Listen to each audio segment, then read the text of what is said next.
and we'll sort of have a quick round of introduction on various panelists. To start with, we've got Sumit Sharma, who's the co-founder of GoBold.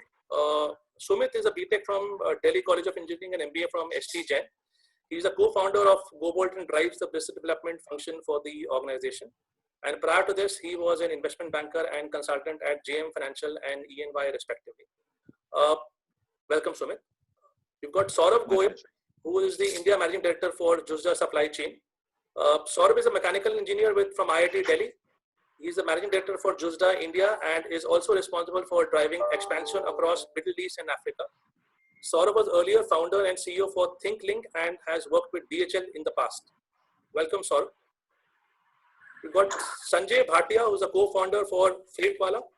Sanjay is the co-founder of Freightwala and CEO of Freightwala, a technology-enabled freight forwarding company, which started operations in January 2017. Prior to Freightwala, Sanjay was with PwC Strategy Consulting, Solera Partners, a venture capital firm, and Everstone Capital, one of the biggest homegrown private equity firms in India. Sanjay holds degrees in economics, politics, and philosophy from the University of Warwick. He also holds a Master's of Science degree in Applied Finance, which he earned from University of Singapore Management University. Welcome, Sanjay. We've got Gautam Kapoor, who's a co-founder and COO at Shiprocket. Gautam has an extensive experience in running family businesses in distribution, sales, logistics, and working with international brands such as Bosch and SICK. He has completed his BS in marketing from Western International University, New Delhi. Welcome, Gautam. Next on the dais, we have Pankaj Kankar, who is the COO at FarEye Enabling Digital Logistics. Pankaj is a passionate, hands-on and multifaceted technology and product leader with a strong experience combining large-scale product development, product strategy, and research. He has attained exposure of building technology and product organizations, scaling products and processes from scratch, delivering results across rapidly growing startups and large MNCs in both enterprise and consumer space.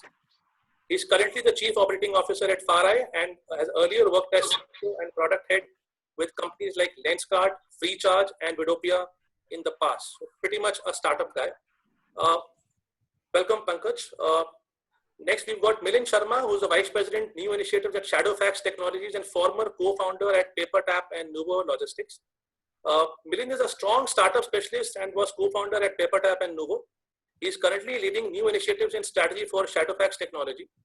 He has strong expertise in building startup businesses from scratch. We've got Vijay Anand.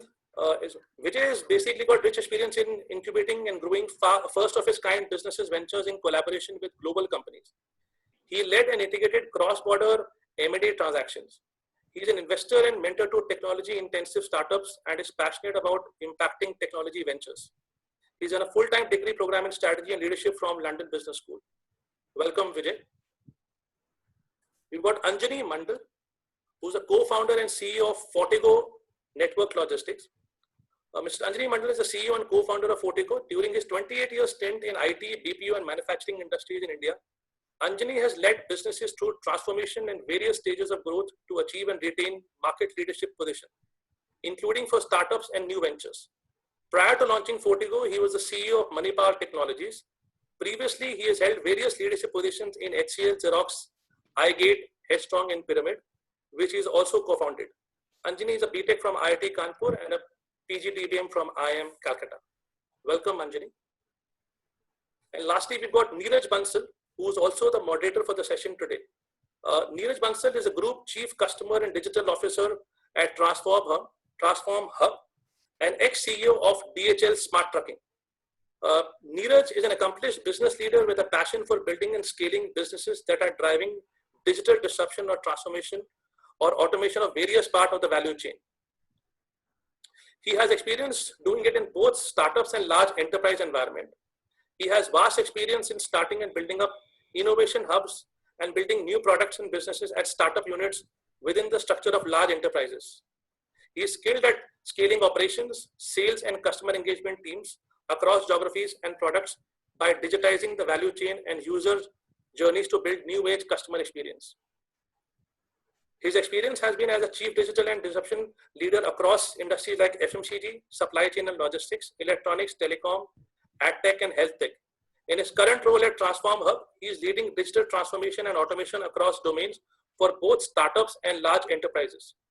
He has earlier worked with DHL setting up the DHL Smart Trucking business unit, and prior to that had various leadership roles with Reliance Jio, Google, and Sony Ericsson. Welcome, Neeraj, and thanks for being the moderator for the session today. And over to you, Neeraj, to start the session. Thank you. Thanks a lot, Vivek. Thanks a lot, Vivek. Thanks a lot, Sahil and Manya. Guys, it's an honor to be a moderator for such an elite attendance over here. Some of you I have connected in the past in some form or format. So let's try to keep it a bit informal and engaging session over here. So what I'll do is I'll just share 2-3 thoughts on or to start off this conversation over here, and then I'll be asking a couple of questions. I can point a couple of questions to you, but if somebody else wants to share his opinion, please do share it.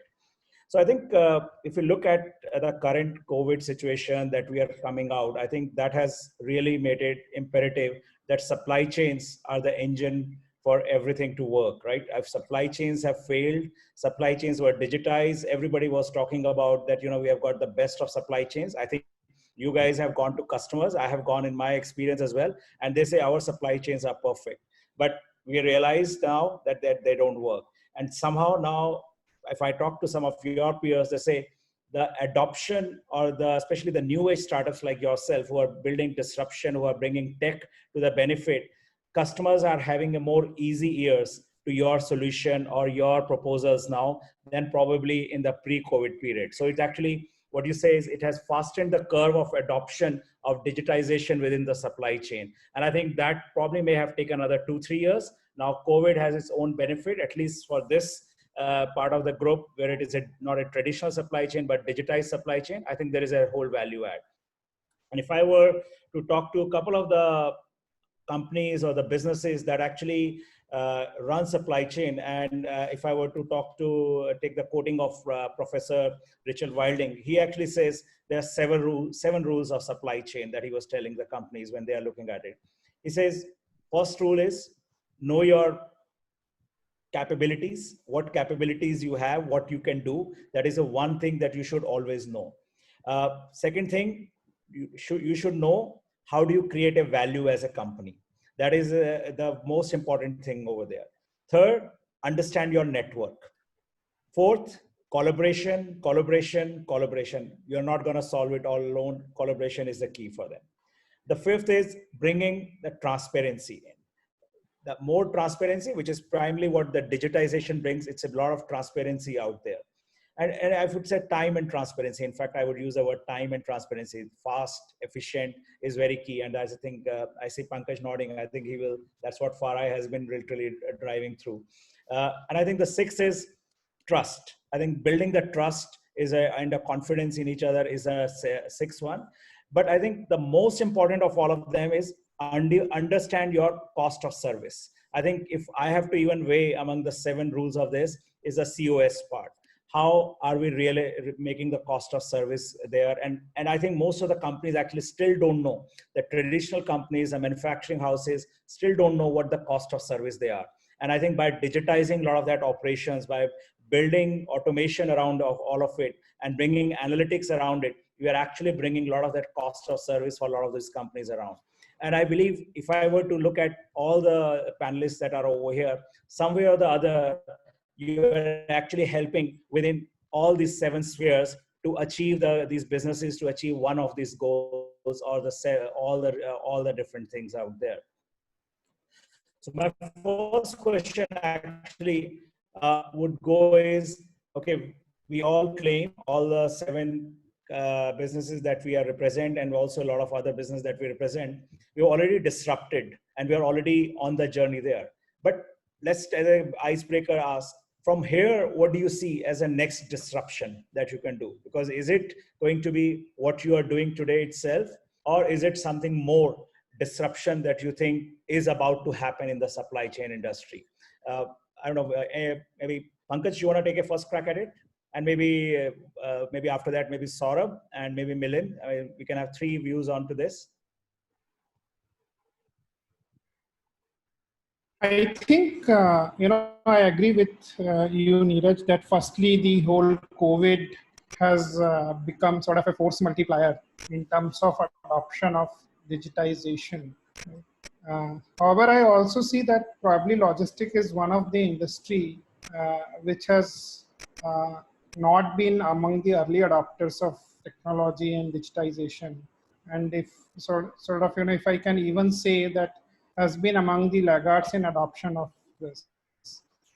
So there is still a lot of, while within this industry and segment, there are some early adopters, but if I look at in my day-to-day dealing with the larger industry, there are still a lot which that you have spoken about, where I think in next few years, a lot of adoption has to happen, and thanks to COVID, it would get accelerated. So I believe the whole thing right now, we see customers who are sort of more around the diagnostic lag or the descriptive lag of things. So we describe sort of this evolution as descriptive, which is giving transparency and visibility, and is still their challenge. Moving from the descriptive to diagnostic is what I see as journey next few years. And that is after that, I believe it would move towards more predictive and prescriptive, which would really be the value which technology would really be able to drive, not only at the bottom line and top line, but also at the top line. So while I agree with you that the seventh principle, which is the cost and also the cost optimization, are the primary drivers today in adoption of the technology, what I look forward to maybe 4 or 5 years down the line, that the game would change and technology can also play a role in terms of driving some top line. Because one of the things which we are seeing is the end consumer experience, which people have started talking about, and how it can impact the top line or the customer retention. I think the other thing I see is this whole trust thing, which you spoke about, Neeraj, which is around that if we look at this segment, it is very, very fragmented, both horizontally as well as vertically. By vertically, I mean if we look at end-to-end supply chain and logistics. So I think technologies like blockchain and IoT are going to disrupt it further in future to create that trust in the entire ecosystem, right from the produce to the end consumers who are using the produce.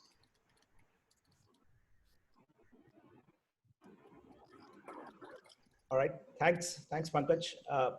Saurabh, you want to take a go ahead? Yeah, sure. So Neeraj, just to give a quick background, right? See, Justa is the logistics arm of Foxconn, right? And probably, right, Foxconn is one of the most complex supply chains out there in the world, right?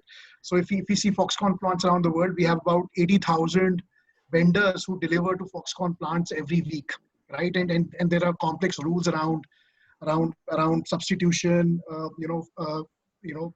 priority vendors, backup vendors, etc., etc. Right? So I have been sort of part of this Justa journey for about 2.5, 3 years, but obviously Foxconn is a 35, 40-year organization with a very resilient supply chain. And, because you're in an industry which is high tech, in a business model which is contract manufacturing, in a very, very globalized supply chain environment, because that's how high tech works, right? So the agility, resilience, cost consciousness built into the supply chain is just, I mean, you have to sort of, participate to learn about it, right? And when Justa was spun off from Foxconn to build a sort of a global logistics company, right? The whole idea was to bring that capability set to other businesses to help them enhance their supply chains, right? Right, and that was the sort of premise on which Justa was sort of built, right? And clearly, right, as you want to sort of scale that out, right, you realize that it is, while sort of running for one business, it was partially people centric. Now, as you're trying to build this out for businesses worldwide, you have to start using technology to say how those skill sets are codified and brought to people at the push of a button, right? And I think from Justa's perspective, building that technology platform layer out to codify the DNA of the Foxconn supply chain, to sort of bring it to bear for mid to large size businesses around the world, and as a mixture of tech and service support is what we're sort of building out, right? And we're sort of traveling that journey just as a pretty young business. It's a 5-year-old business and standalone. It's a 6th company in India. We've been around there for 2.5, 3 years, right? And so you have technology also sort of growing, right? AI, computing, so many other things, blockchain, etc., sort of coming in, which again are helping you say how do you codify and help bring those skill sets and DNAs to people sort of better and sort of faster. One other thing which you spoke about, which sort of resonated with me, particularly again from a Justa standpoint, is that while we're a logistics services company and we're a very tech-oriented logistics services company, we truly believe in the collaboration sort of model, right? Because if you're going to run a global supply chain for a customer, right, you will never have the capability to run everything yourself. And therefore, by design, we build a collaborative model, and we say, how do we build a network and build collaboration and bring tech to drive trust and transparency, right? While also sort of driving, execution, KPIs, right? Which good supply chain should have, right? So I think from our perspective, right, we're trying to sort of build a tech platform which allows people to run a globalized supply chain, and we believe that it sort of you use technology to help them get control and visibility over their supply chains, while putting together a network and a collaborative model at the back, which you leverage to help them execute that. And that's what we're trying to do, and we will sort of keep doubling down on that, right? Because your question was, how will you sort of take it forward, right? So that's my view. Absolutely. Milan, do you have anything more you want to add on to this? Sure, Neeraj. So what I'll do is I'll probably present this with a slightly different lens.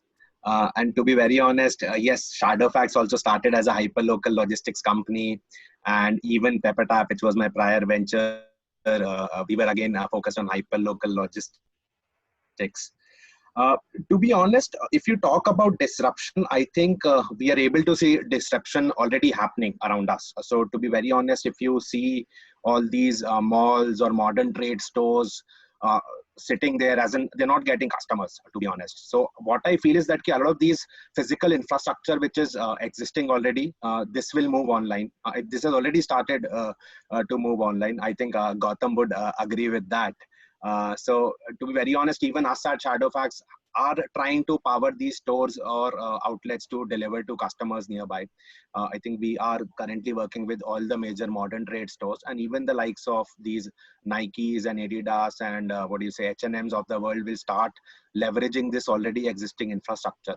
So if you talk about disruption, I think there are 2-3 different things. One is where businesses will try to optimize their SLAs or turnaround times. They will try to reduce that. Second is, I think we have already spoken about cost disruption. People will try to optimize their supply chain.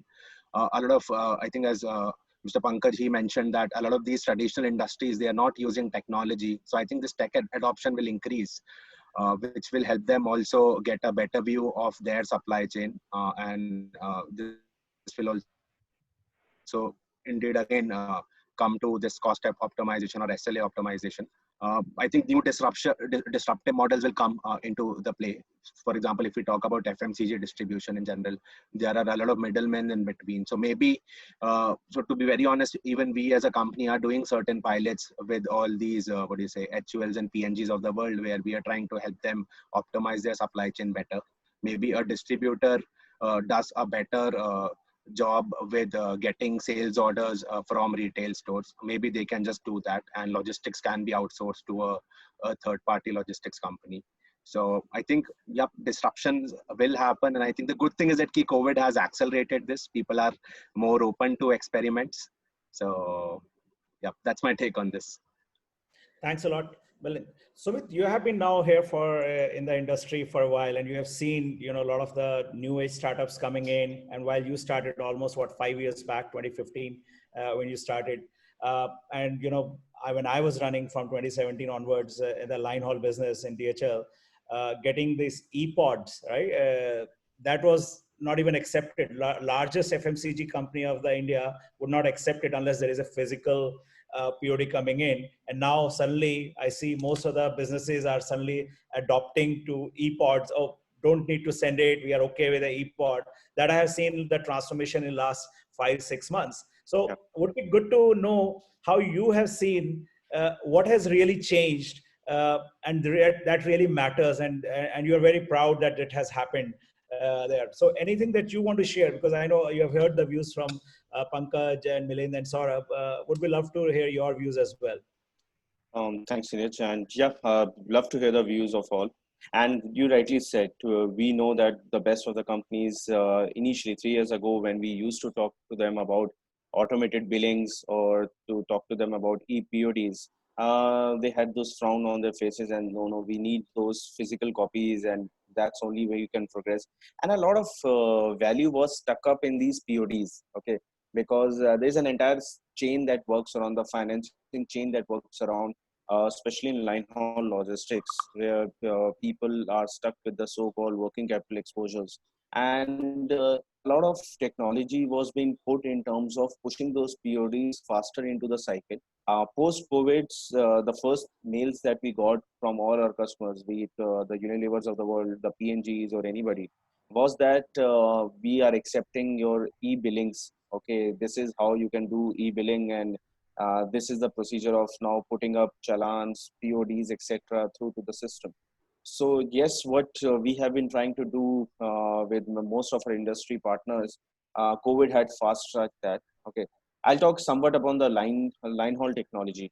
Okay, because that's what we specialize in terms of both express and non-express deliveries, and how technology is slowly disrupting, and there's a lot of scope around it as well. We all know how Express you have worked with, and you have pioneered DHL smart trucking on that, and we are working in this segment, that how express deliveries have taken over, which started with as e-commerce phenomena, but surely and steadily it expanded in different industry verticals, where pharmaceuticals, retails, fashion, uh, auto ancillaries, many sectors coming up and grabbing express deliveries, okay, to reduce the inventory level at different nodes, and also improve the serviceability that they have. Now, as we know, we have spent a lot on AI ML technologies, a lot of IoT technologies to control those kind of movements, to get that micro picture on a scalable way, where even a 5-minute delay in the schedule is very detrimental to the end, because we are the most upstream of the deliveries. And whatever delays we do gets percolated even to the last miles and to the final customer experience. So getting those right ETAs, as basic as getting those right ETAs, which was not just dependent upon a normal Google map and a dynamic traffic situation, but a much smarter way of getting constraints around having historical data, reading those, the system reading those, and letting the duration be divided into small patches, and measuring each patch to know the final delivery would be made in the customer promised time that everybody is chasing around in the system, to managing different vendors, more than 500, 600,000 vendors, getting them on the same platform, analyzing each aspect of them, and depending upon the criticalities of shipments, assigning it to the best possible vendor that's available out of your pool, or improving the pool, identifying the skill sets that needs to be developed within each specific vendor. Technology has gone a long way, where people like us and our customers can really cherish out of it, and can really understand the efficiencies it's bringing on board. Things are changing. COVID has fast tracked. Even what COVID has done is it has changed the buying consumer buying patterns. So more and more people are now experimenting with different goods on online. So every industry that we are talking to is somehow now struggling with their online channel distribution channels. Okay, and all of us, everybody on this panel understands that such kind of a nimble, delicate supply chain models require strong technological progress to support those kind of distribution. We are getting inbounds on a daily basis from industries which we never thought would. They're very traditional industries like cement, for example, where we never thought they would definitely want to have any kind of technological angle around their business or supply chain distribution. But we are getting inbounds on some industries as well, and it's a very exciting time for all of us who are there to show disruptions. As someone rightly said, this is a very laggard industry in terms of technology. but this is the industry where technology can cut across the inefficiencies that have been plaguing for long. So yeah, exciting times. No, I think you're absolutely right. For example, if you look at the P&L of the cement industries, you go for any big manufacturer, logistics is a big percentage of the cost that actually defines the P&L of that company. And hence, actually, these guys are probably more, bound to be affected by any changes in the logistic cost. So by building bringing the cost down, or by bringing a transparency, or by bringing a marketplace model, whatever it is actually going to be a greatest beneficiary. And that's what my learning has been in last 6-9 months. I've been interacting with a couple of guys, and they're all very eager right now to drive this digital transformation. I think one of the other industries actually means we are talking about the deliveries, etc. I think bringing a bit of a different flavor over here with Vijay, who has been actually innovating a very different model, warehousing on demand. I think that is really something which is not very commonly heard of. So Vijay, I think the word name itself, warehousing on demand, explains what exactly you do. But how do you see technology now for you very quickly now changing the landscape for you going forward? So thanks, Neeraj. Taking forward the points outlined by Pankaj and then Gautam, it's actually the technology adoption has been fairly low in this, otherwise the backbone of the industry. Right? It was fairly surprising when we started investigating as to from our own personal experience and actually searching for warehouses, discovering good warehouses, sending our inventory there, then tracking the inventory, and then taking the inventory forward. So the journey was in bits and pieces, and there was a fair amount of physical intervention required there. Right? So for example, look at any of the warehouses booking. So typically, you'd want to go and then see the warehouse, right? So there's a cost and time involved, right? So then you need to kind of negotiate and then kind of look at the pricing as to how the commercials are. Then you need to select services. Let's say I need loading, unloading, inventory management within the warehouse. Again, there's offline discussion there. So when we sat together and said, look, why, right? Why can't we digitalize this, right? And then say we provide all the information to our customer for his decision making.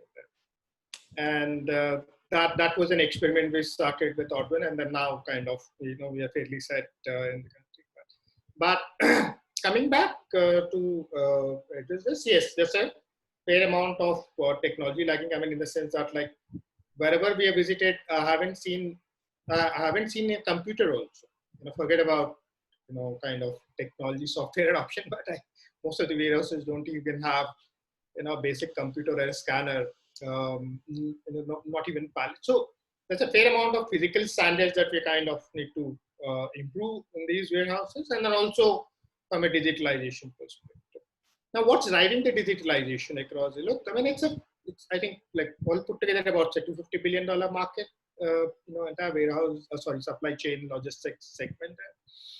Now, thankfully, logistics has taken the first lead, and that a fair amount of digitalization has been happening. Now, people know that like, okay, these models exist. And that has been one of the, the triggers there for digitalization across. The second one was the government also pushing the digitalization. I mean, look at the e-way bill, and then kind of now the national logistic policy is kind of under active. Demonetization also helped fair amount of, driving the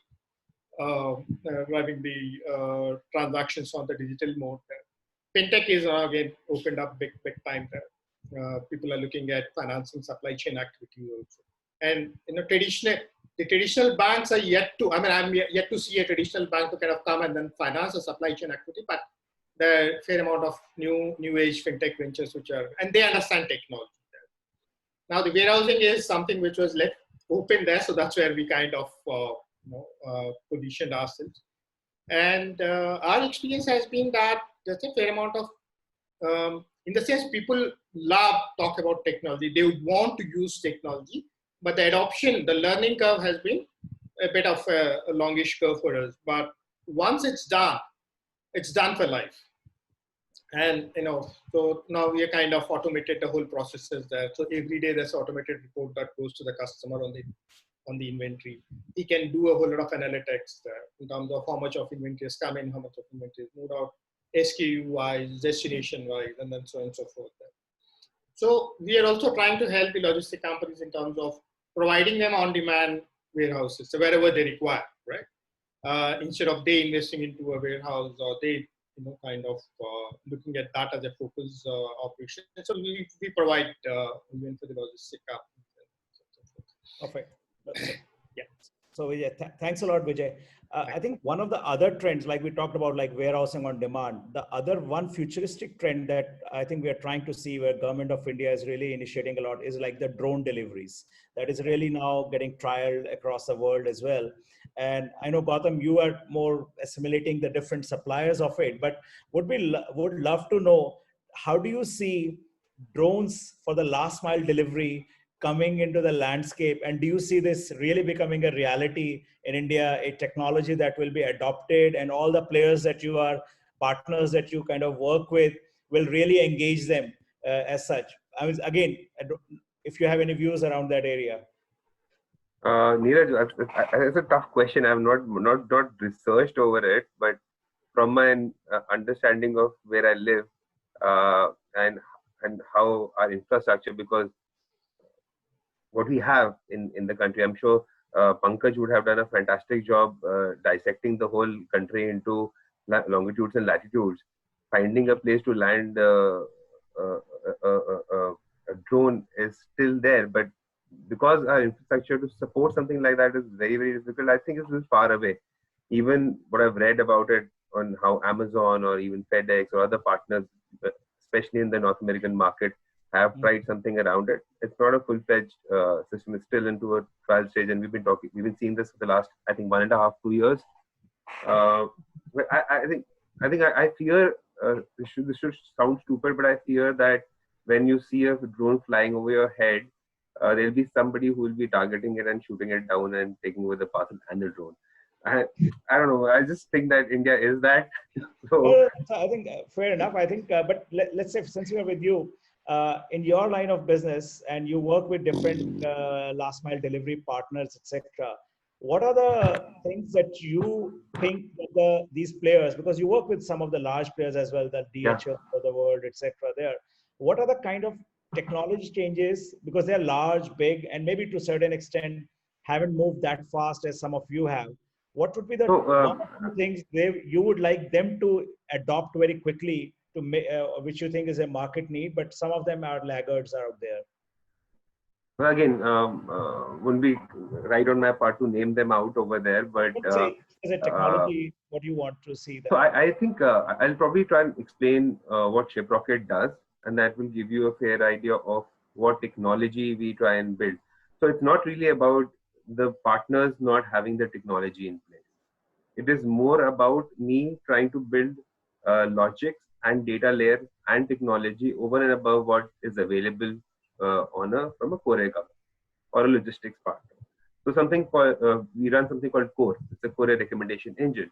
Now what it does is it analyzes, and it's a machine learning engine which analyzes how a particular Courier company is faring on, say, 4 or 5 main identifiers, or main 4 and 5 more KPIs that are important. So how good is this pickup? How good is their last mile delivery? What kind of loss damages have they done in the future? What kind of take remarks do they do when they do a last mile delivery? So all this is e-commerce problems, right? These are typical e-commerce problems. So what it does is trying to identify who is doing how in a particular location. So I can typically understand if a particular warehouse is blocked, and do I need to reroute a particular or give a different courier partner for a particular shipper.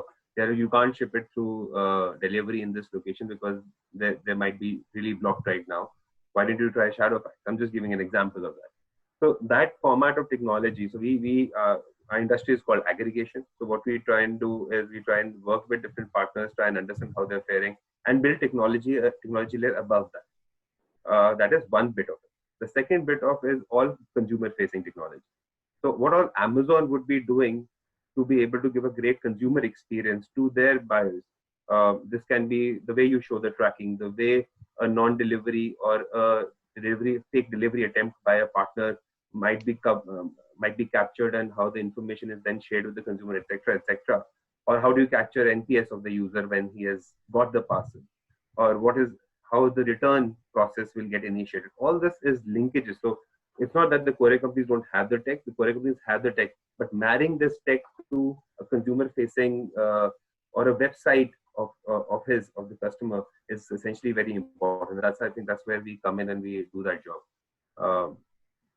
Just to might be a little cliche, but trying to make every seller compete with an Amazon is something that we're trying to do. So what all analytics one Amazon will build, what all data they will look at, what all consumer experiences they will try and build, I will build it back and give it to my smaller individual sellers so that they can somehow give that experience.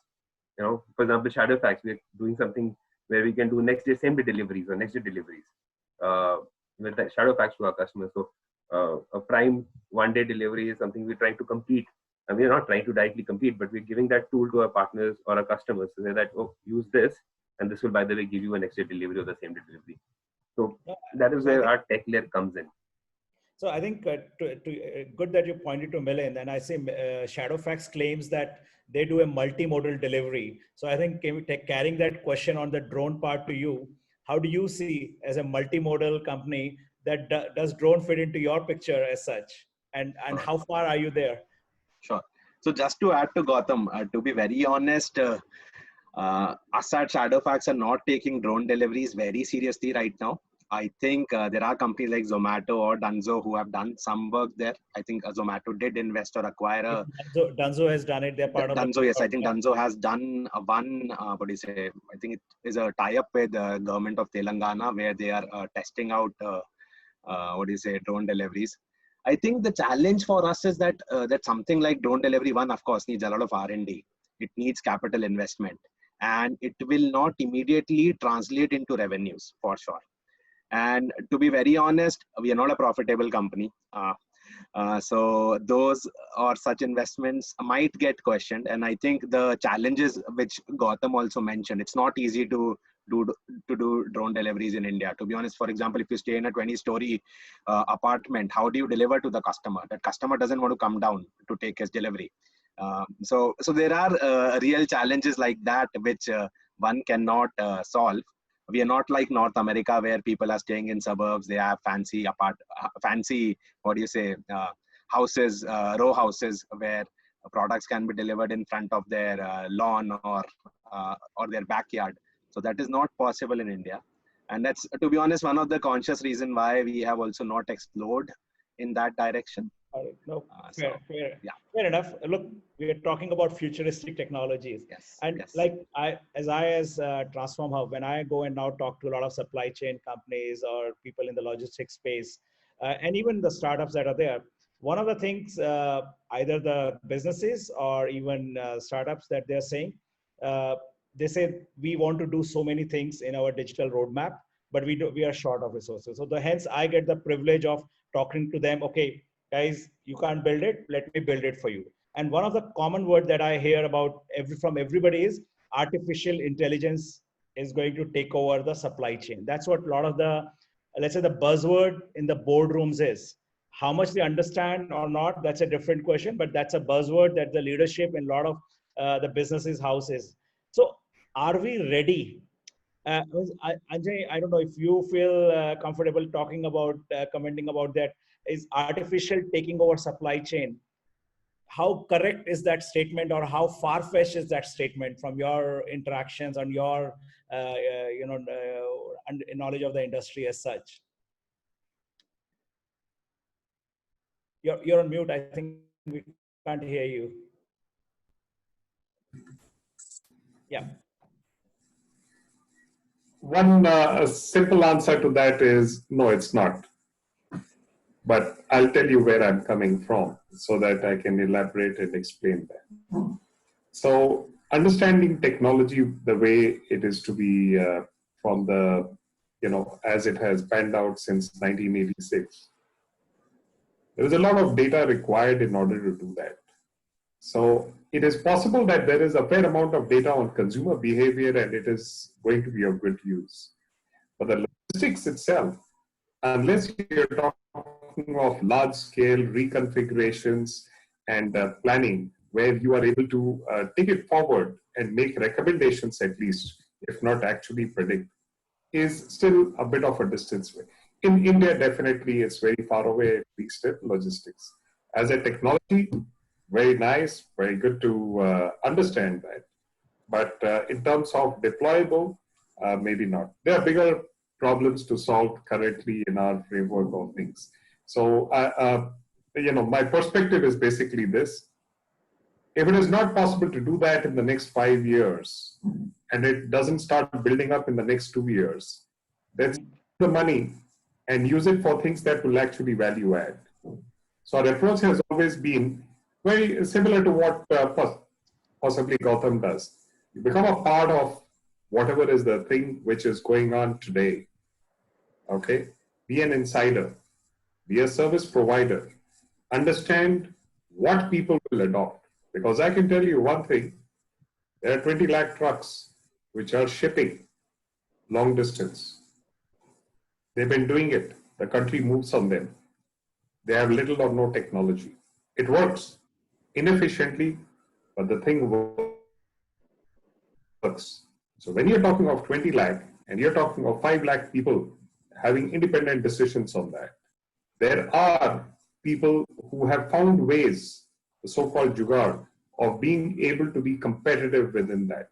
If they're not competitive, they compromise on the margins and find the negative ways of beating the system to be able to save on taxes or cheat on taxes, but deliver a service and be competitive.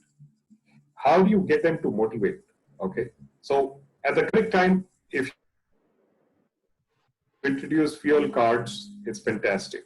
At the correct time, if you introduce a national tolling system, it is fantastic.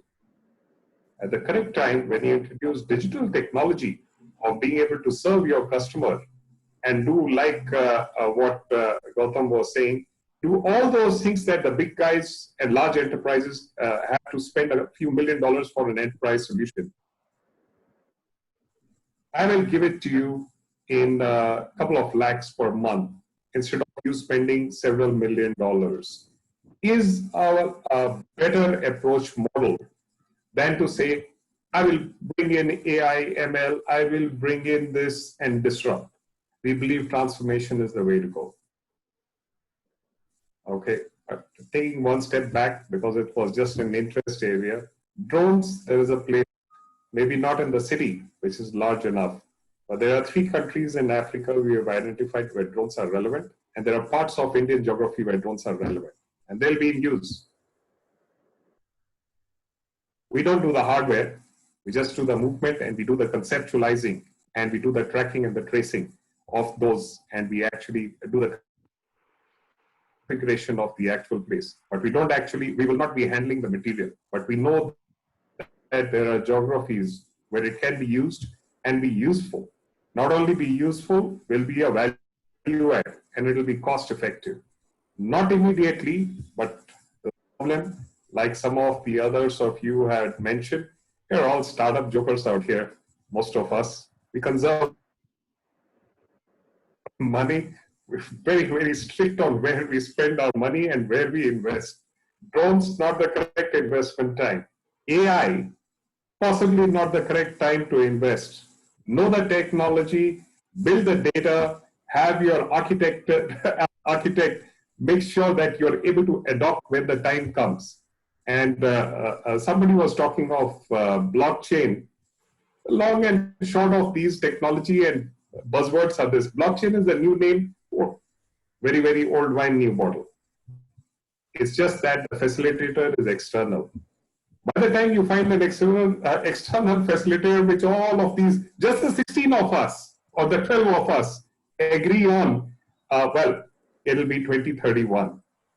So not a good time for startups to invest in that unless you have the oodles of money to be able to say, okay, I'll put down 25 million bucks in this and I will build that infrastructure, and anyone who wants to land in, let's move their transactions into this.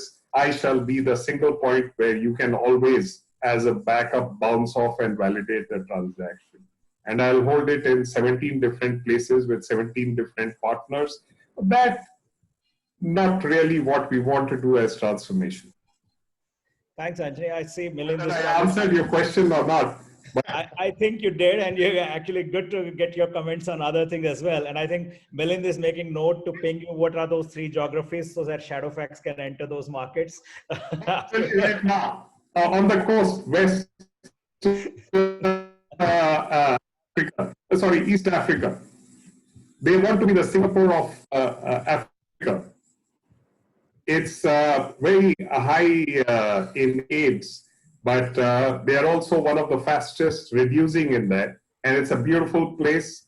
It's, if any of you are in Bangalore, the weather which you see here, that's exactly the weather which is there, and cooler. Well, that's how it is. And here, places are there in India, and it'll value add there. I think, Anjali, you brought in a good point, reminding water, backwaters, and somebody who is working on the oceans, trade, etc. I think Sanjay is the right person to talk about what's happening on that part of the world, because that water is also a big part of our logistics and probably an underexploited industry as such. And Sanjay and team have been disrupting this industry right now. So Sanjay, you have been listening to everybody, and you also have a little bit of an insight into what is happening globally, because your partners or your competitors could be sitting anywhere else in the world as well. So how do you see technology difference or the gap between what Indian startups are there today, and how do you see what you see in Europe or US happening, or even in China? What do you want to say? And anything that we can learn from them? Or so, on this particular point, the global logistics technology landscape, it's very coincidental. I think, Neeraj, we actually had spoken a few months ago, and I mentioned to you that I would be going on this big sales trip to Europe, and we also canvassed Middle East, and we've done some work in the Far East as well.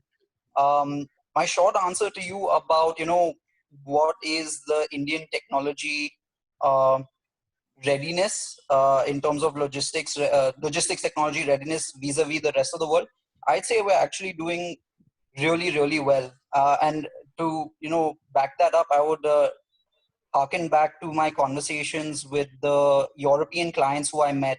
When we were out there talking about our technology, everything that we've built, I think, some of them were genuinely amazed that this sort of technology was coming out of India, because they hadn't seen it in Germany, they hadn't seen it in Belgium, they hadn't seen it in the Netherlands, So in terms of logistics technology, I think globally, I think it's pretty well known that there's a lot of good work happening in India. And we are also getting a lot of, kudos for that. And I guess it sort of comes back to the challenges of the Indian economy, right? I mean, we all know that logistics is particularly challenging. The government keeps talking about how logistics makes up about 13% of GDP, and they target to bring it down to around 6-7%, which is why all of us are also in this industry. We genuinely want to make a difference. And I think it's all of those things that have really helped create an ecosystem in India where we are, I won't say bleeding edge. There are definitely, certain advanced technologies like drone deliveries and blockchain, which is being used in the advanced economies. But I agree with the other speakers when they say, there's limited use cases in India. So only we're very far ahead on those counts, maybe not bleeding edge, but still doing a very good job vis-a-vis the rest of the world. So thanks, Sanjay. So I think, look, we all understand there is some, I think I agree with to a certain extent with Anjali's point, some of the things are a little bit far-fetched. Some are basic things needs to be done. And I actually have lived quite a lot abroad as well. I've lived in Europe and, I have experience working global companies. And I was surprised when I was in those countries. For example, in our mobile banking, we get a SMS every time a transaction happens, etc. And when I was living there, I wouldn't even know, because there is no SMS coming, how simple and easy it is to just get a SMS. Any transaction happens, you get a notification, etc. there. It's not happening in Europe. And today, if you talk about the same thing about payments, the Google Pays, the Paytms, and all that, the wallet things, the way Indians have adopted for these micro payments, nobody has. So some of the places which look very basic in nature, but when they approach a scale out here, actually it starts becoming a very big difference and a big technology adoption here. But I'm actually going to switch to a totally different thing right now. Is we can build all this, but for doing everything that we need to do, we need people, right? Now, if I were to ask all of you in this new age where everybody claims, again, like a buzzword, if you look at any CV, everybody writes, we are trained in AI, ML, big data, or they would say work with startups or scaled up enterprises. These are kind of things that you mostly see. But question is, what do you really need? Because a lot of people are looking for jobs and they are not there. And a lot of startups are complaining that they actually are looking for scaling up, but they can't find the right people. So if I were to ask a couple of you, what are the top 3 skills that you are looking for to bring on board for the next generation? And like you can have more delivery boys. Okay, that's people. I'm talking about the skill set that you want to bring into your organization, looking at a futuristic organization. What would be those 3 skills? Maybe let's start maybe with Saurabh. I mean, you are looking at from a global scale. How do you see, what are the 3 skills? Let's be very quick now, because so that we can have a lot more time to interact and have more questions as well. I think, so when we hire within Justa, right, and the DNA of the company, right, it's cliched, but we look for people who are a little entrepreneurial, right? Because as a young company, right, what you are doing sort of changes over a course of time. So we don't like to hire for a role. We like to hire for people, who will have the ability to run this role now and also be able to sort of move into different roles. So I think, entrepreneurship, problem solving capability, first principles problem solving capability, right? That's very important. And just the ability to from some prior sort of markers to say that this person has the ability to grind it out and work hard, right, when the tide is sort of not working in their direction, right? So those are skill sets that we sort of like to work for. Obviously, the basics like integrity, etc., are important. But if I had to sort of say what we try to look for, entrepreneurship, problem solving capability, and ability to grind things out, right? Those are things that we sort of value very highly within Justa, and not just in India, globally. Yeah. Sumit, what would you say? So similar skills, as Saurabh said. First thing we look at is enterprising nature, because we are a startup. Everyone, we know there are problems that come up which nobody has seen or thought of before, and there need to be solutions which similarly nobody had seen and thought of before. The first thing is enterprising nature. Of course, we look into these days. We are looking into the kind of niche experiences. So we are more than generalists. We are looking at specialists for every kind of profile that we work with. Because we want to get into the depth of everything and collaboratively cover the breadth around it. And third thing, I think, an ability to work within teams, because this is entirely teamwork. Startup is only teamwork, nothing else. So 3 skills. Anybody has a different view or a different skill set? I mean, instead of me going around, or everybody agrees to this point, or has a totally different take on it? Anjali, you are on mute. Can't hear you. Vijay, you go first. Yeah, thanks. So I think what we went through this was a bit of a challenging situation for us when we were building Ordwin in the initial days. What we missed in the people we were looking to hire at the time was the understanding of supply chain as a function. So there's a strong domain knowledge which is required in order to create a product. Look, for example, if you're looking at say a last mile delivery, or let's say helping SMEs discover warehouses. So we need to understand how SMEs actually function. What is their working capital challenges? How do they actually go and then so this industry knowledge, segment knowledge is important. You can build a tech on that, but without that knowledge, it'll be difficult to kind of, well, I mean, you go through the iterations there, that will keep happening.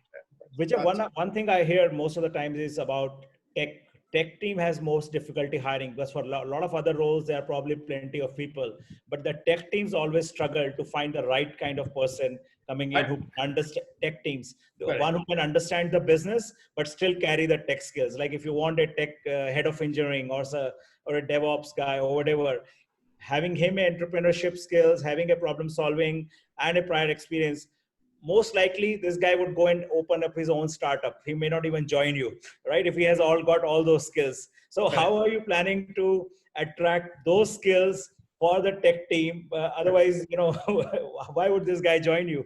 Right. So keep the functions separate. You need a product manager there who kind of defines the product, or kind of builds a whole plan around it, kind of goes deep into it, and then the tech team develops that, right? And then that gets rolled out.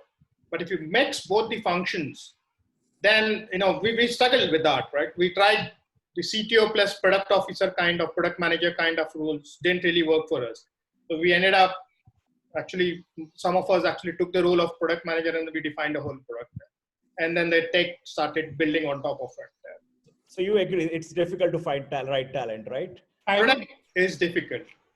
Tech, we probably can, it's a function of money there, right? It's a function of cost for tech development team. But product managers are something we need to kind of really spend time to find the right product manager who can kind of help you in developing this. Anjali, you wanted to say something? So, Neeraj, this is kind of old school thinking more than anything else. You hire for what they come with in terms of horizontals and the proven horizontals. So if he has not worked hard in his life, and if he's fresh in his career, it only gets reflected by the brand name he carries in terms of the institutes and the numbers he carries in terms of his grades and the application of his mind in terms of whatever are his projects which he does. And you throw solutions, throw problems at him and just see how he answers them, okay? We do the tech assessment in the same fashion. We believe that team numbers is not what is the requirement. For that, you need a different set. So we have the mass and we have the what you can call as the gray cell workers, or those people who don't just do, they think, plan, experiment, and get done. And also do hands-on. Those profiles are basically people with multiplicity of exposures, usually are business trained and technology trained, and those are our hunting grounds. We give them that environment to be able to experiment, because the thesis we have it is, if nobody knows what the hell is going to happen in 3 years' time, what do you do with the experience other than for incremental and people management and business fundamental or business management? That's all the experience is for. Supply chain can be learned in so many days. Nuances of that has to be experienced because it keeps on changing. And the nuance of the background of Saurabh will be different from what you have, Neeraj, and probably will be different from what Vijay goes through. Okay? And all of them will be different. The only thing which common is, do you have the gray cells and the ability to apply and the capability to roll up your sleeves and say, okay, go for it. I'm going to go into a village with 700 people. I will sit there, park myself for 3 days and figure out what the hell they are doing, that they are able to do 5,000 truck movements from that place. Why do they do it? All of them are uneducated. So how does it happen? So when you're looking at all those things, you should be able to understand people, processes, the environment, the technology, usually not there. How you use technology to further improve that capability is what the other person has to do. So our hunting ground is basically, known institutes, known places, and it is by word of mouth. Our technology team is, we like to call it high caliber, but it can be better. When I say it can be better, there are many, many more places which have much better thinkers and better technology players. But we have a few key guys. And I must tell you one thing, that since I had already clocked in nearly 30 years before I started my startup. I mean, nearly 30, 28 or so. So I picked up the phone, called about 14 or 16 people. 12 of them said right away, and we started the company. Amazing. So thanks, Sanjay. Pankaj, uh, Farai has been on a hiring spree, at least in a pre-COVID times, and you were building businesses in US, Europe, Asia, etc. So that I know you are probably have able to attract talent, and as Vijay said, if you have funding, probably it becomes more easier to attract the right kind of talent. But one thing which I struggled a lot when I was a totally newcomer in the logistics space in 2017, and I came from a IT tech Google world, etc., where we were talking about uh, enough amount of male, female, gender, diversity, etc. It was very hard to find females in supply chain in the Indian landscape. And the only landscape where I could find females was put them in a finance job, put them in a HR job or a admin job, stuff like that. Now you have seen both sides of the world, and if you look at this forum right now, there is not even a single panelist who is female. The only female face we see is Manya, making sure that the screen looks with diversity out here. But if from a supply chain leaders as such, there is none. So how do you see, Pankaj? Do you see in foreseeable future, let's forget about drones, can we get more females, or is there a possibility even to get more females in the supply chain industry? Yes, Neeraj. So I personally definitely believe and see that happening. And in fact, uh, during the COVID period itself, last 4.5 months, we have onboarded around 100 uh, new members in our family. And quite a few. So my head of QA, business QA is a female. My head of platform QA is a female. We have also a couple of product managers that we have hired who are female. So, but I think what is important, and also connecting to what Anjali was saying, and also Vijay, which touched upon in terms of hiring, I found it very difficult when we introduced domain expertise in the mix of what Saurabh, Sumit mentioned and Anjali mentioned, which is entrepreneur skills, understanding the first principles and what I call as ability to adapt, unlearn, learn, unlearn, and relearn. And we were struggling for first 6 months. But when we sort of went into the basics, which Anjali mentioned, it had turned out very strong for us. In fact, my best product manager and also technical program managers, most of them are people who are not from logistics industry, but they have a basics understanding, right? They are go-getters, right? They are open to learn. So I think that sort of is the approach we have been taking, or we have in fact changed our approach, what we were doing 8 months back or what we are doing now.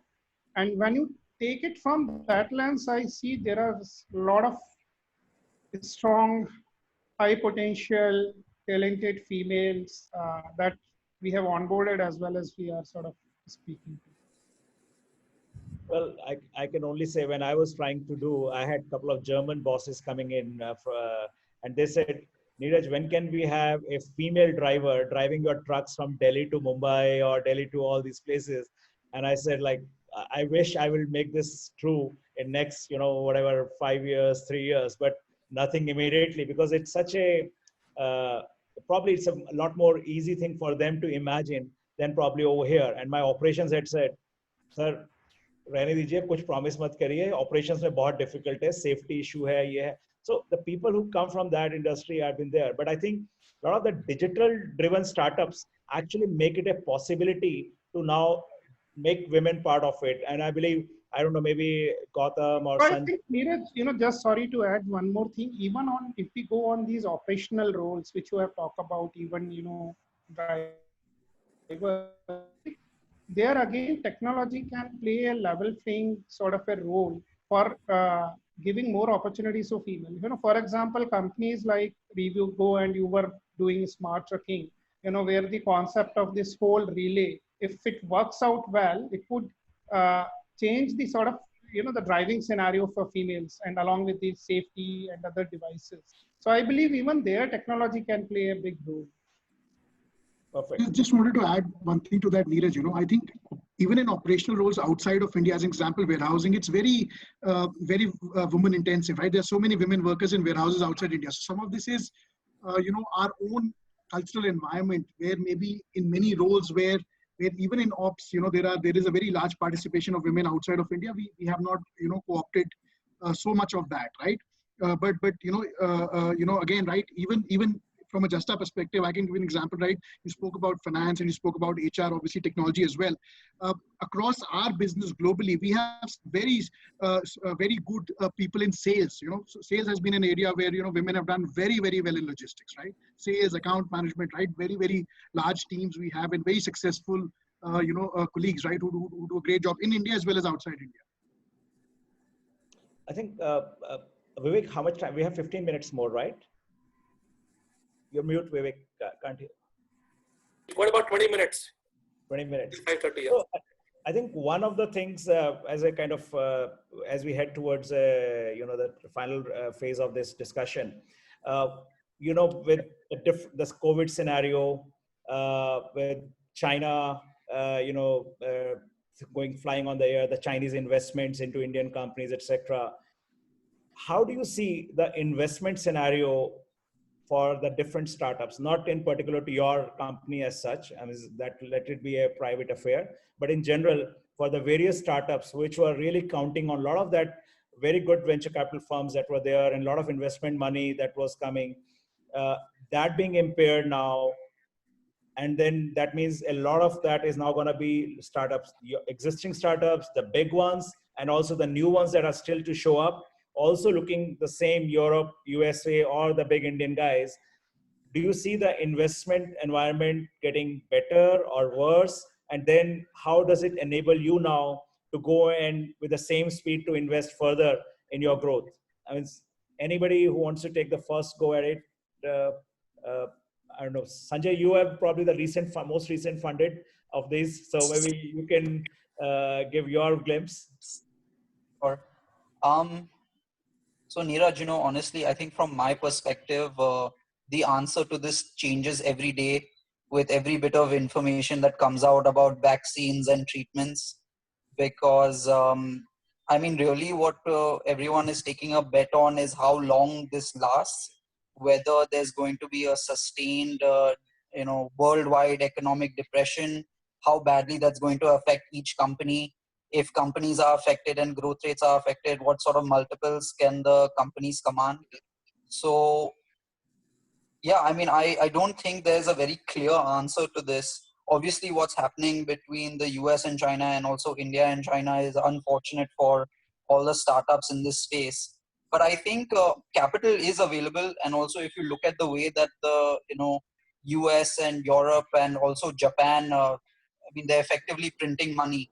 So eventually, that's going to find its way into the hands of in some way, shape, or form. It's going to end up in some venture capital funds, which means that going forward for the next few years, the same way we had asset prices inflate in, like, let's say the S&P 500 and the NASDAQ, we are seeing even more money printing right now. So the next 10 years is going to be great. The next 1 year itself, I think the answer probably changes on a weekly basis. It's a very high level take, but I don't think I could give any more level of nuance without, risking being completely wrong in a week's time. Gautam, would you have anything to say over here in terms of I don't know if you are, it's not about you as such. So just to repeat the question for you. I got the question. I think sorry, you had to take that call.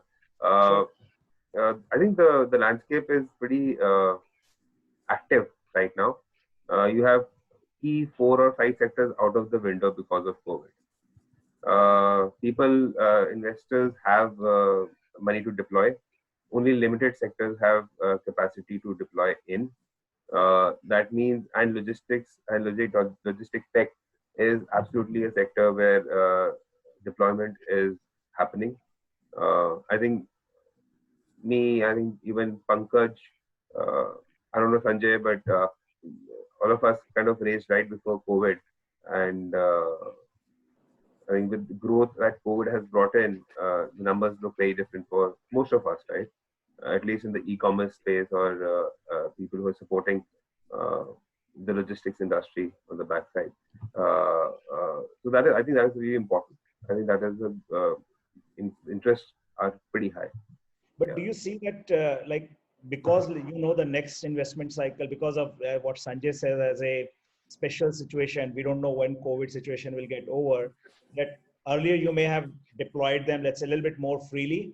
Now you are being a lot more cautious because you have just raised funds. You want to conserve it for a long time, and that means you are probably holding on to some investments you may have done if the COVID would not have come. Is it wrong to say, or is it right to say this? I think 6 months in COVID, I think we understand, and we all believe that COVID will be there till July, and that was the time when we were in March, right? Now at least we all know that it's not going to go away for the next 9 to 12 months, and what is going to leave behind is a big, massive consumer behavior change.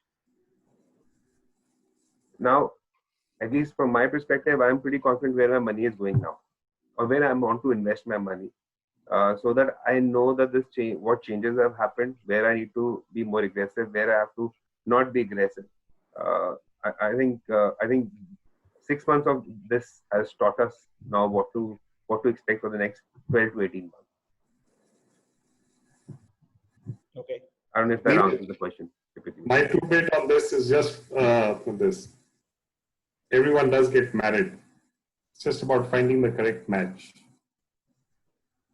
Okay. Perfect. Oh, so I think I just don't want to delve too much into it. I think I wanted to get because Sanjay, Gautam, I think you guys have been raising funds. Pankaj, you guys have raised a big fund as well, and all of you are in fact somewhere or the other raising funds. Now the reason why I asked is I want to see how, because initially when we started tier 1, then the rush was to go into tier 2 and tier 3. And I think somewhere Shadowfax went into tier 2, tier 3 cities as well. And I think Pankaj, you guys also went there. So I wanted to know how technology logistics startups are helping tier 2 and tier 3 cities now to grow up, and how the technology play is gonna really help you take the economics over there, or even build an ecosystem of more startups out there. Because as we talked about, it's a collaboration, it's a network. You can't solve everything yourself. So maybe one of you going there, starting up, incubating something will help bring a couple of other guys also out there. So anybody want to comment on your tier 2 towns, tier 3 strategies, and how technology is helping them? Pankaj, I'm not sure, I'm the correct representative for this. Please, go ahead. Like I said, the example I gave is a reality. And that does happen. So we're going to use technology to be able to gear them all. Because mobile computing is possible, bandwidth is available.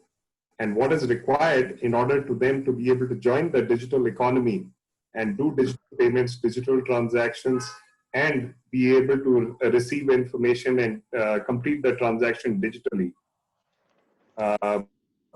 It's just a matter of identifying the location and being there and changing the entire ecosystem out there. The large customer who is a 10,000 crore company, the downstream provider who is a 10 crore company, the executor who is a 20 lakh company, all of them can be integrated together into a supply chain. And the digital highway which is created makes all the information seamless, EPODs, payment slips, straight link from SAP of the 10,000 or the 30,000 crore company down into the guy with 2 trucks. All of this can happen. And that's what we are working on right now. With one difference, we become a part of that. We become a service provider who makes sure that this gets done. And we form the seed and do maybe several thousand transactions every month of that kind. And then the 100,000 transactions others will do. So we are doing exactly that. We have a particular revenue model, but that revenue model is about being a part of the system, delivering the service, deploying maybe not bleeding edge, but definitely cutting edge tech, scalable, so that he can do 50,000 transactions, that kind of thing. But possible to do with low bandwidth mobile computing. Thanks. Pankaj, you want to add anything on top of that? I think Anjani has already covered it quite nicely. Only thing I wanted to sort of talk about is what you were talking about. Presence there in terms of. So this is something we keep debating among ourselves, that someday opening up an office in, let's say, town like city like Dehradun, or maybe some nice place. But I think we are still far from it. But that definitely is one thing. Hopefully, COVID would change the behaviors, the working behaviors. It's already changing. It should sustain, and it would make it more feasible to even have tech centers and white collar centers in tier 2, tier 3 towns of country. Pankaj, I don't know if you have met Sahil Barua from Delivery, the founder of Delivery. Yeah, he has yeah. opened his office in Goa, and I actually met him in his Goa office on the terrace. It's possible. You just have to make a call. And he was sharing with me. Initially, he was skeptical that will his teams move there, but he found there were a lot more takers than he was actually thinking will like to move there, because they have good schooling and everything there. So he's very happy, and the team in Goa is expanding like anything. So if you find good Dehradun or Goa or something like that, I'm sure you will be able to attract good people to move out there as well.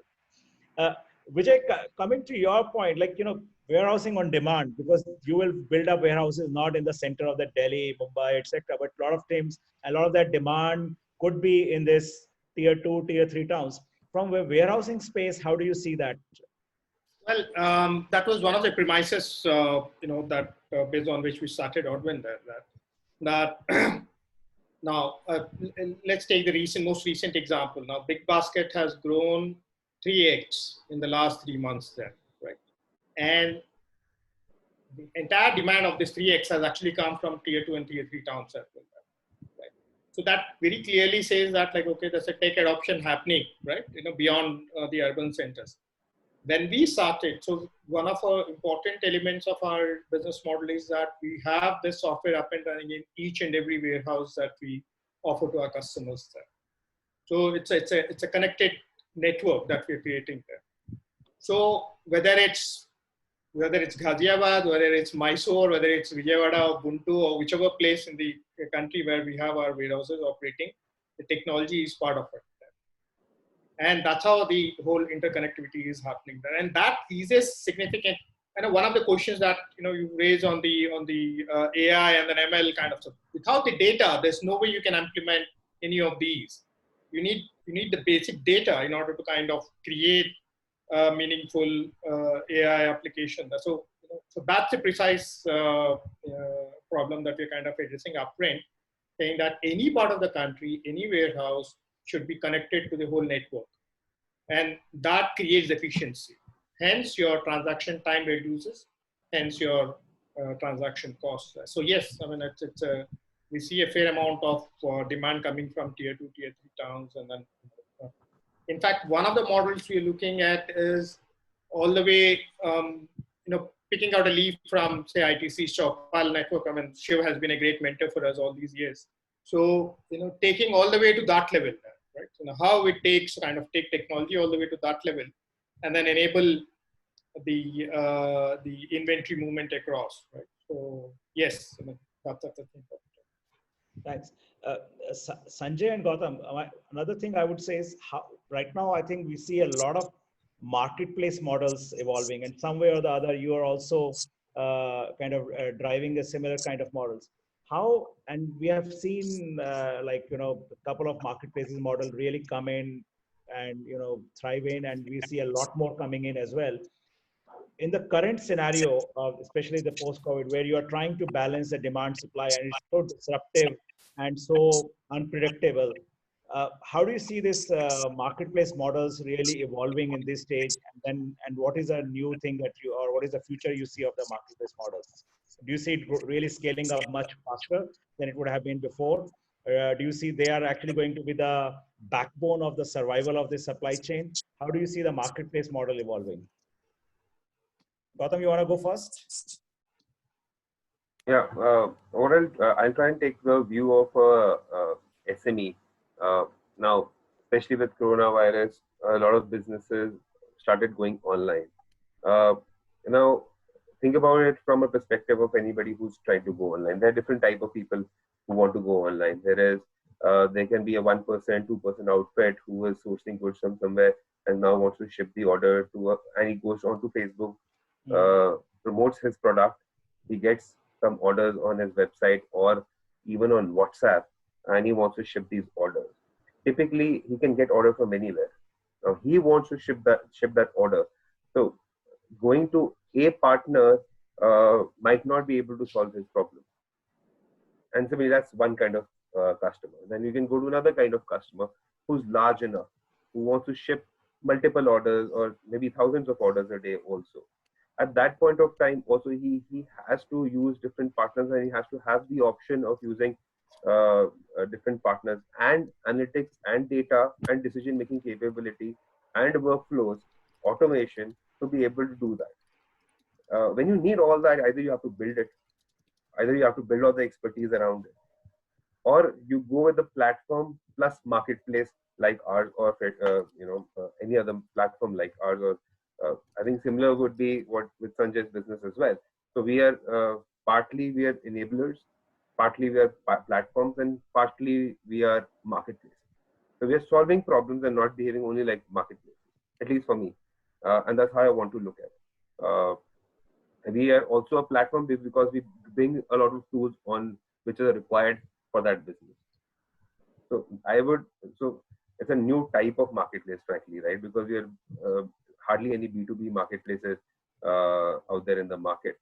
So I would like to call myself that, and we would like to put ourselves in that bucket. So quick answer, that's absolutely essential. Growth in terms of adoption has been tremendous.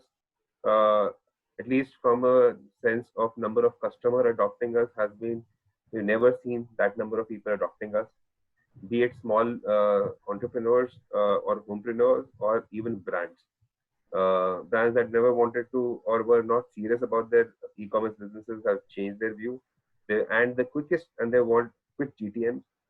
Quick GTMs are provided by platforms like us.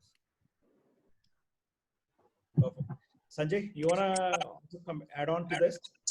Yeah, I actually resonate with a lot that Gautam mentioned. So our business is, I suppose, in terms of the way we modeled it, very similar to what he described that he's doing, with the one difference being that we're in, international freight. After the lockdowns, post-COVID, we are actually seeing remarkably the same behavior from the clients, that we interact with. So, for example, we closed one of the largest pharmaceuticals companies in the country, who we've been talking to for this 6 months. But then the moment lockdown was over, they said, okay, yes, we recognize that, the old way of doing things is not going to work anymore. And, we managed to close that business literally 2 weeks after the lockdown was lifted. And likewise, I mean, across small clients and large clients, I think post the lockdown and also after a lot of, in terms of international logistics, there's been a lot of disruptions because of coronavirus. Ports in China are shut, ports in the US and Europe are on slowdown. Indian ports themselves had a lot of issues functioning smoothly. So after all of these disruptions were done, we saw that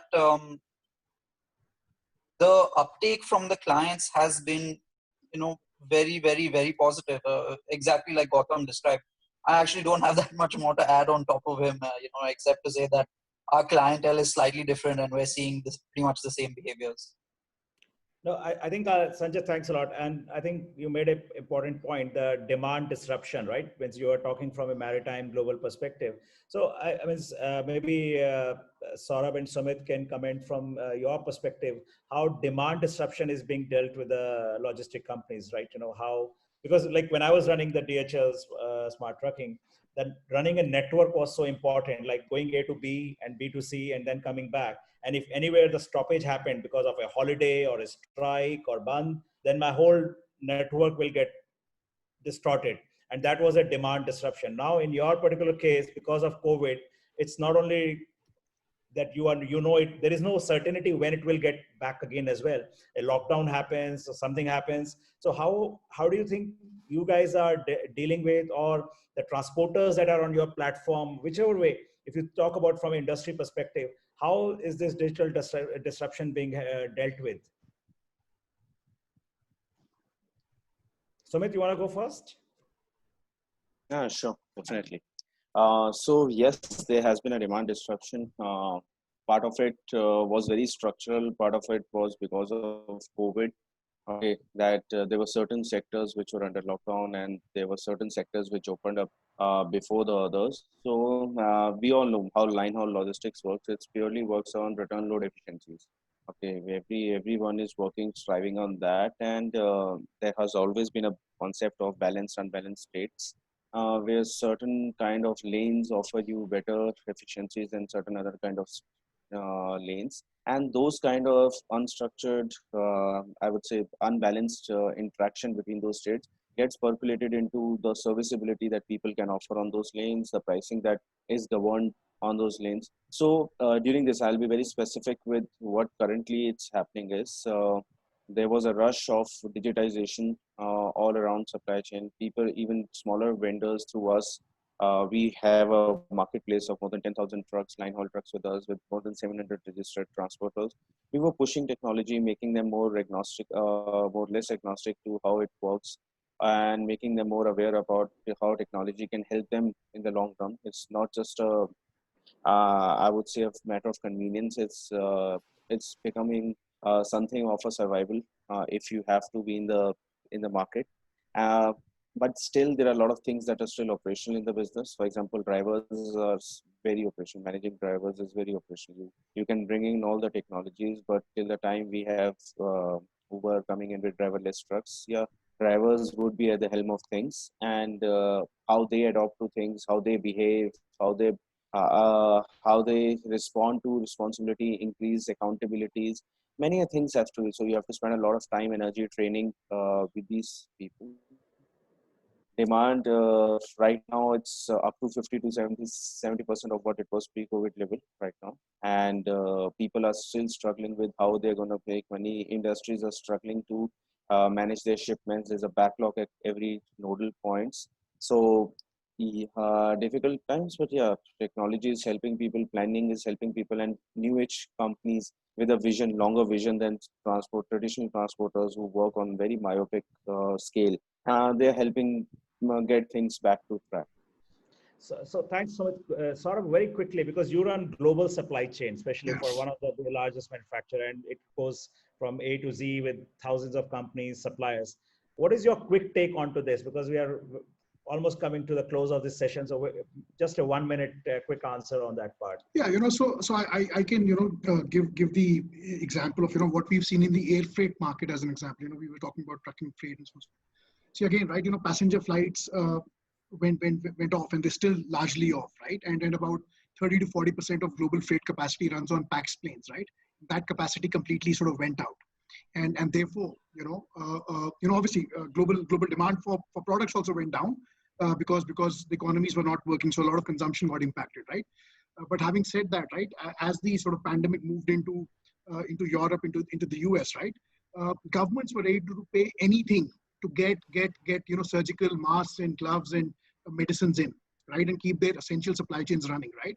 And that had a tremendous impact in terms of air freight pricing, sort of going, let's say, from X to 10X, right? And for the last 3-4 months, we were in anywhere between 5X to 10X on air freight pricing. So let's say if you could buy a plane from China into the US for $300,000, it was, or $200,000, you were paying $1 million, $1.2 million, $1.5 for that plane, right? And that had an impact everywhere, right? So freight forwarders or logistics companies like ourselves, who essentially used to work with airlines manage capacity, right? And essentially would go to an airline and say, here are my loads and let's build a program, had to go from becoming a intermediary to becoming quasi airlines, right? Because I had to now secure capacity to make sure I could move the cargo for my customer, right? So we started running a number of charter flights, booking planes ourselves, right? And then that's a very different business, right? Because it's a completely different business. It opens you to very different challenges, right? Because then now you need to start worrying about what's happening on the airport, what's the crew, is the permit available or not available, and so many other things which are going to impact the economics and dynamics of that plane, right? So that started happening. Now, as passenger flights have been sort of coming back, right, and still demand disruption, supply disruption sort of going on. So very interesting things happening, right? On the one side, you have some capacity going up to pandemic cool down a little bit to begin with. In the US now, surge again coming up for the pandemic, right? And you're starting to move towards the September, October quarter where Europe and US traditionally have their festive season, right? Which again builds up demand from an air freight perspective, right? So one, capacity coming on board, which means prices cooling. Two, airline operators and charter operators sitting with the view that they don't want to let the prices go down because they know demand is again coming. Three, PAX planes, which had been converted to freighter, again going off the market because cost for running them is no longer viable, right? Because prices have come down. So the whole environment is so dynamic and in such high flux that today building programs and running factory, keeping factories running has become a big challenge. And again, right, like some other people said, right, like Sumit said, in the context of domestic transportation as well, larger players today have the capability to take bets, secure capacity, and keep the cargo moving for their customers, right? While smaller players are left to the sort of mercy of whether space will be available or not, or whether capacity will be available or not. And that's what we're seeing from the air freight or global freight sort of market perspective. Perfect. Just a very quick question, Milan. I mean, it's one of the things that really makes a difference is the drivers or the delivery boys, etc. Right? And you probably Shadowfax is probably one of the largest employers of it. And with the whole sanitization, the effect around it, and the people, the labor going back to their hometowns, etc. How has technology helped you very quickly to overcome this situation and probably build success out of it? Because you apparently have done really good job. We see in the news you're doing a lot of good stuff. How has technology enabled you to do that? So I think, Neeraj, so the best thing about Shadowfax or the platform is that it's a crowdsourced platform. To be honest, none of the drivers or riders are actually on rolls of the company. So we have created an open Uber-like platform where people can join the platform. They just have to get their KYC done. Then they have to report to an onboarding center. The training happens. So to be very honest, yes, I think tech is the backbone for that supply piece, which we call. To be honest, on the sourcing side, yes, there were challenges. As you mentioned, people did migrate to their hometowns. But in general, especially in the early days, demand also fell down from our client side. So for example, we worked with the likes of Swiggy and Zomato, and I think their business is 1/3 of what it was pre-COVID. So all we have to do is just do that demand supply matchmaking. We get to know on a real-time basis where we need to hire, where we don't need to hire. So tech has helped us. And to be honest, we have a backend app where riders can just download the app, go through the KYC process, and they are on board on the platform. So tech helps us day in and day out. Long story short, I'll try to keep it short. No, yeah. I think it's very relevant. And I think, I figured out one thing when we were operating any transportation industry. You can have as great as vehicles, but if you don't have the drivers, and there was always going to be a shortage of the skilled drivers, let me put it this way, that actually is always a dependency, whether you are doing a last mile operation or you are doing the middle mile or first mile.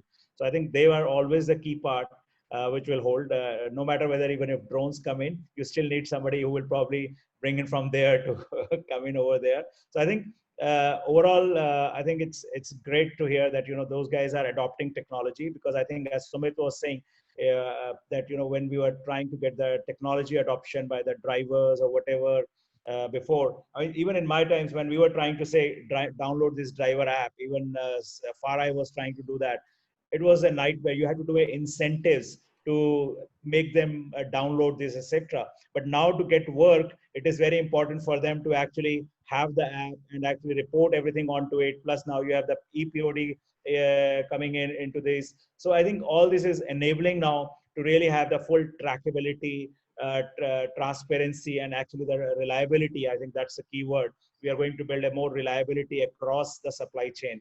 And I think all of you in a different forms and ways are doing it. And I mean, we agree. And as Anjani said, we have to still do the basics. Yes, we can do blockchain, AI, etc. But there are certain fundamental things we are doing.